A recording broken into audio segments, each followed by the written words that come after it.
So malapit nang pumasok sa Philippine Area of Responsibility ang bagyong papangalanang Yolanda. At bago pa maputol ang komunikasyon sa Tacloban, naka-live report pa kaninang umaga si Atom Arroyo mula mismo sa Tacloban City. Ang typhoon na papangalanang Yolanda na nasa layong 1,100 kilometers dyan sa may silangan ng Hinatuan, Surigao del Sur. Bandang alas 4 ng madaling araw, naglandfall ang bagyong Yolanda sa Giwan, Eastern Samar. Pero hanggang Tacloban City, ramdam na ang hagupit ng malakas na hanging dala ng bagyo. Nandito tayo ngayon sa may pier ng Tacloban at napakalakas na ng hangin pero hindi pa po tumatama ang sentro ng bagyo dito sa bahagi ng Tacloban. Ito po ay yung papalapit pa lamang na bagyo at batay dito sa direksyon ng ating hangin, ito pong Yolanda ay nandito po, no? Dito po sa karagatan at diretso tumutumbok dito sa bahagi ng Leyte kung saan tayo nagla-live ngayon sa ATV dito sa bahagi ng Tacloban.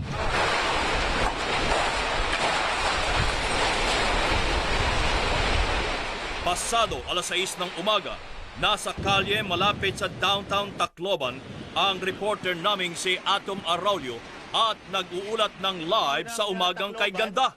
At kasalukuyan na ang binabayo ng malakas na hangin itong syudad. Dito lang tayo sa mga gilid ng mga building para makapagkubli ng konti.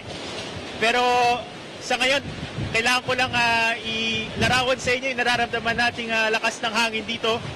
Napakalakas at kung mapapansin nyo nga halos wala na tayong makita dahil doon sa kasama niyang ulan na kung ano-anong direksyon na dinadala nitong malakas na hangin.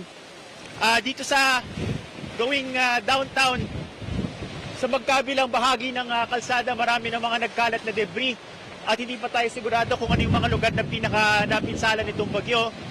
Kaya ako nakasuot ng helmet kasi marami mga lumilipad din ng mga yero. Walang sinuman sa atin ang hindi nahabag. Kalunos-lunos at kaawa-awa ang dinanas ng ating mga kababayan. Hanggang panunood na lang ba tayo? Wala ba tayong gagawin? Sila ay nangangailangan ng isang katulad mo dahil alam nating may magagawa ka para sa kanila. Ngayon ay panahon ng bayanihan. Maaari kang umambag sa iyong pinakamabuting paraan.